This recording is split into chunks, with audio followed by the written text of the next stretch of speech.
আজকে সারা পৃথিবীতে চীন একটা শক্তিশালী দেশে পরিণত হয়েছে। চীন সবচেয়ে বেশি এখন তাদের জনগণের কল্যাণ করেছে। এখন বিভিন্ন দেশে তারা আমাদেরকে সমর্থন, সেভাবে আমাদেরকেও সমর্থন দিচ্ছে। আমাদের উন্নয়নের ক্ষেত্রে তারা আমাদেরকে সমর্থন দিচ্ছে। আমাদের রাস্তাঘাট, ব্রিজ, কালভার্ট, ইউনিভার্সিটি, এগুলো তারা বাংলা থেকে আমাদেরকে সমর্থন দিচ্ছে। সেই জন্যই আজকে আমি ওনাকে এখানে দাওয়াত করে এনেছি যে উনি আমাদের ঠাকুরা এলাকার জন্য ওনাকে দিয়ে আমরা কিছু কাজ করতে চাই। পদ্মা সেতু, মেট্রো রেল এবং এলিভেটেড এক্সপ্রেসওয়ে নির্মাণের গর্বিত অংশীদার বসুন্ধরা সিমেন্ট। সেই কাজগুলোর মধ্যে হচ্ছে আমাদের এখানে আমরা শিল্প কলকারখানা তৈরি করতে চাই।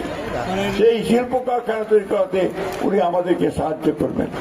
উনি কথা দিয়েছেন যে আগামী 2-1 মাসের মধ্যেই তিনি এখানে চীনা প্রতিনিধিদের পাঠাবেন, যারা এই অঞ্চলে শিল্প কারখানা তৈরি করার উদ্যোগ গ্রহণ করবে আমাদের ব্যবসায়ীদের সঙ্গে।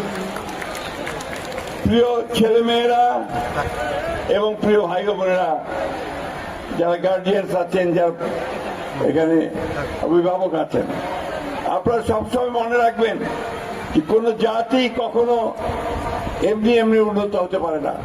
আজকে চীন যে উন্নত হয়েছে তার নিজের চেষ্টায় উন্নত হয়েছে। তার ছেলে মেয়েদের লেখাপড়া শিখে এবং আরো বেশি করে কাজ করে তার উন্নত হয়েছে। আমাদের বর্তমান প্রধানমন্ত্রীর নাম জানো তোমরা? বলো তো, প্রধানমন্ত্রীর নাম কে? জোরে বলো। তিনিও বলেছেন যে তিনি শিশুদের সঙ্গে কাজ করতে চান, শিশুদেরকে আরো বেশি লেখাপড়া শেখাতে চান, তাদেরকে উন্নত করতে চান। এই জন্য তিনি কতগুলো কাজ হাতে নিয়েছেন। একটা হচ্ছে যে তাদেরকে লেখাপড়ার সঙ্গে সঙ্গে তিনি বলেছেন সমস্ত বাচ্চাদেরকে তিনি ইউনিফর্ম দেবেন, আবার কিটস দেবেন, এবং বাচ্চারা যেন প্রতিযোগিতা করে টিকে থাকতে পারে সেই প্রশিক্ষণ তিনি তাদেরকে দেবেন। খেলাধুলা, কালচারাল অ্যাক্টিভিটিস সব তিনি করবেন।